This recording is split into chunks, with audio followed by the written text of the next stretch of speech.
was born on January 15, 2009. Buti na sinakbit ko. Si Renato and Glory Huari.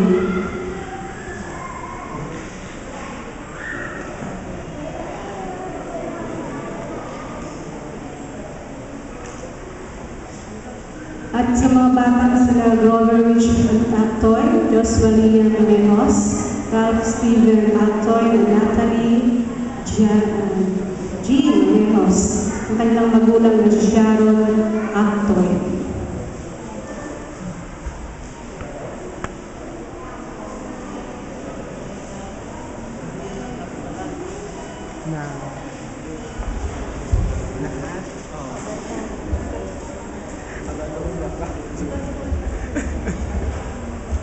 Sige, okay lang.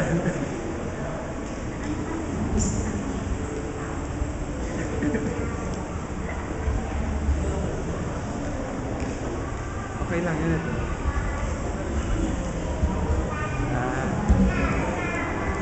Magandang hapon po sa inyo mga mahal na magulang.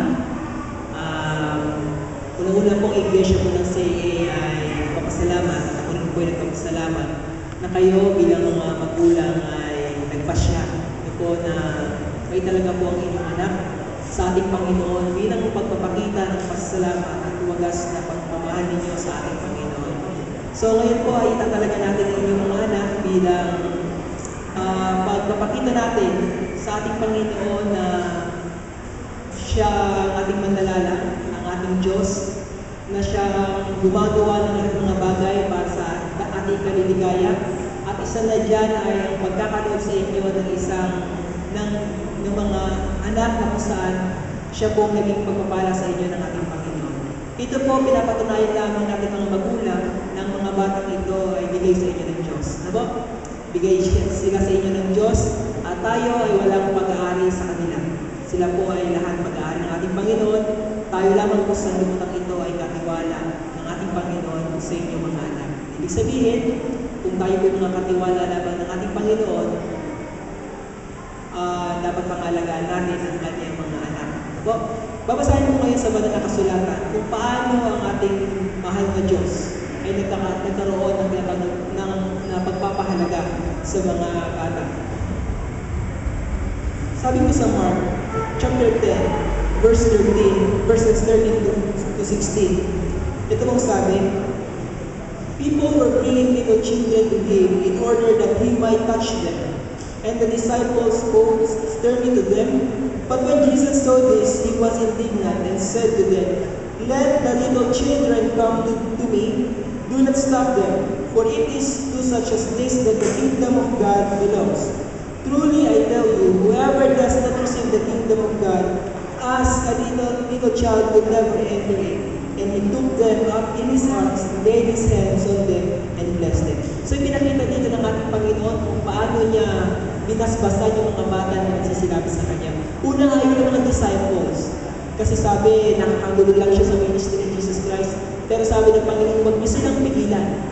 Sapagkat ang kaharian ng langit ay para sa mga katulad, ay kagaya, ay para sa katulad ng mga batang ito.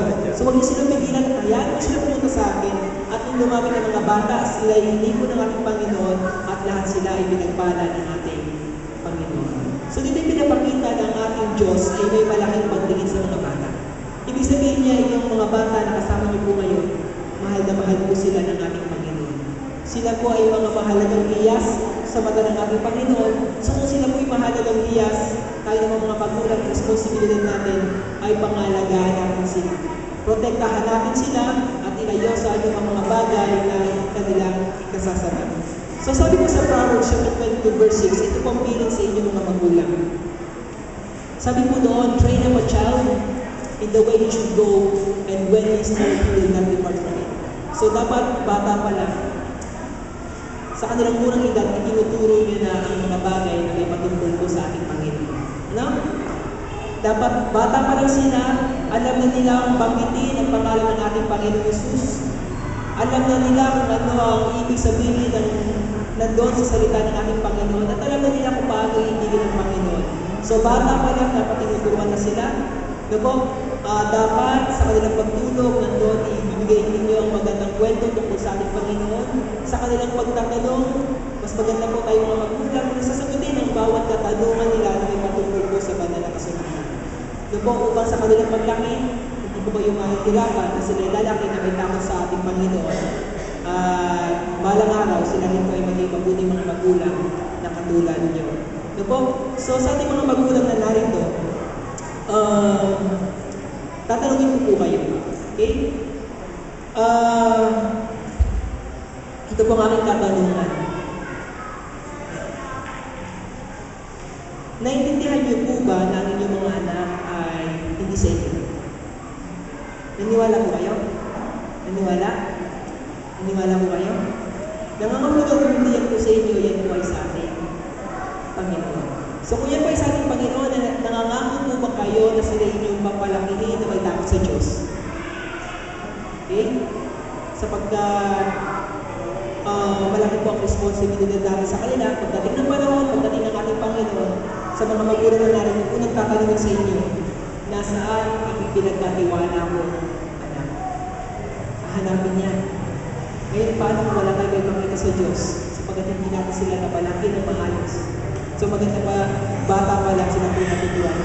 Nangangako po ba kayo na sila inyong papalakihin sa pamamagitan po ng mga gandang salita ng ating Panginoon, sa pamamagitan po ng banal na kasulatan?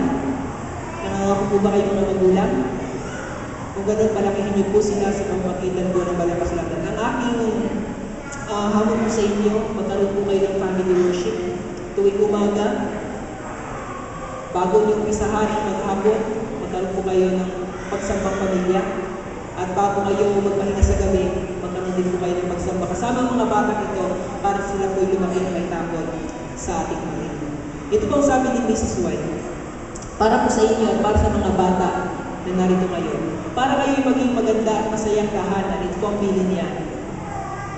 Here are the secrets of a happy home. Sabi po rito, the secret of a happy home: family prayer, words of love, and good literature. Okay?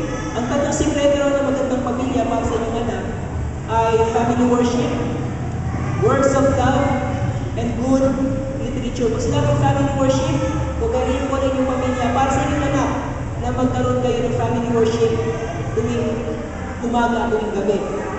Pag sinabing words of love, sana ang mga bata po na yan, ang lagi nilang mapapakinggan sa inyong mga bibig ay puro salita ng pag-ibig. Tandaan natin ang mga bata, pagdating ng 3 years old, magiging mga imitator yan. So kung ano lumabas sa inyong bibig, siya ang kanilang dadalahin. So kung yung lumalabas sa ating mga bibig ay puro salita na may pag-ibig, yan po ay gamiyahin ng ating mga anak at yan po ang kanilang kalalakan. At sabi ko, good literature. Pag sinabing good literature, mga mabubuting babasahin para sa kanila. At alam natin kung ano yun. Yun ang salita ng ating Panginoon. So imulat niyo po sila sa salita ng ating Diyos. At ako po'y sigurado ako na hindi po kayo ng problema sa kanilang paglaki. Hindi yan magiging matigas ang ulo, mahugay na bata yan. Sapagkat ininulat niyo sila sa salita ng ating Panginoon. So, ngayon po tayo may mananalangin. Itatalaga po natin sila. Request ko po ang ating mga elders na, more than elders na pumarito po sa harap upang ating itagdalaman po ang mga batang ito kasama po ang kanilang mga magulang. Sa ating mga ordained elders po, tayo po ay pumarito.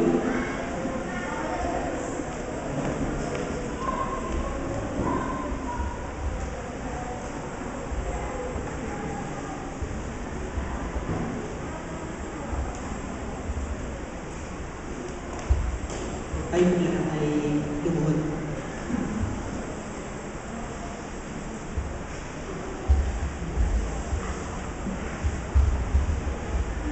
Mapagpalang ang mga Diyos na makapangyarihan sa lahat. Kami po ay nagagalak na makita ang mga magulang na ito. Dala-dalang kanilang mga anak, nagpapasya na italaga ang malabing hiyas na ito sa inyo. Bilang pagpapaalala sa amin na kayo po ang may karapatan sa kanila. At kami po ay katiwala lamang sa libro na ito upang sila po'y palakihin na may takot po sa inyo. Salamat po Panginoon sapagkat sa pamamagitan nito, nalalaman po namin ng higit na mas na kayo po'y Diyos ng pag-ibig, kayo po nagbibigay ng buhay, kayo po nagbibigay ng pagpapala sa bawat isa. Ngayon, Panginoon, narinig ko ng mga magulang ang payo mula sa banal na kasulatan na kinakailangan nilang turuan ng kanilang mga anak habang bata pa ng mga bagay na may patungkol ko sa espiritual na bagay. Upang sa paglaki ng mga batang dito, sila po ay hindi magiging ng landas. Sa halip sila po ilalakad sa kapilan ng aming Panginoon at gagawa sa gawain na itinatawag po sa amin. Narinig din po nila Panginoon ang hamon sa kanila na sa pamagitan ng kanilang tahanan, doon po'y magkakaroon ng isang magandang kapatigiran na kung saan maranasan ng kanilang mga anak ang maliit na langit sa kanilang tahanan. Na magkaroon sila ng palaliang family worship, na magkaroon ng bawat lalabas na mga salita sa kanilang mga bibig ay mga salita ng pag-ibig. At ang magiging aklat ng pamilya ay ang inyong banal na salita. Kaya Panginoon, naway na po ay ibigay sa puso at isipan ng mga magulang ninyo upang ito po ay may tulos ninyo. At sa oras na inyo, Panginoon, higit sa lahat, narito po itinatas po namin ang aming mga kamay. Itinataga po namin ang mga batang ito na para sa inyo ay mahalaga ng Diyos. Itinatagubilin ang kanilang buhay sa inyo, Panginoon, na alam namin na sila inyong maulakihin bago kayo na may takot po sa inyo. Tulungan silang lumakti ng mga masunod mga bata. Tulungan silang Panginoon na maging malusog sa kanilang mga nagkakalapit sila na maging malusog sa kanilang spiritual na buhay. At tulungan sila na sa kanilang paglaki, magiging nagbawan sila para sa kanilang mga kaibigan. Nilalapit po namin sila sa inyong tulong ng Panginoon sa Jose. Kaya nawa siya para kanilang makasama hanggang sa kanilang paglaki, hanggang sa manahin nila po ang buhay na walang na siya kahit ito'y magalasan. Nandito ang kanilang mga magulang ang aming pusiyan nila sa inyo na maramdaman po nila sa malaking responsibilidad na palagi ng kanilang mga anak na may takot po sa aming Diyos. Ito lamang po ang aming hiling sa matulis na pangalan ng aming kapagligtas na sa Jesus. Amen. Maraming salamat ang congratulations at yung certificate po ay ibigay ko sa inyo na natin. Okay? So sa ating mga kapatid sa iglesia, marami po yung responsibilidad sa mga batang ito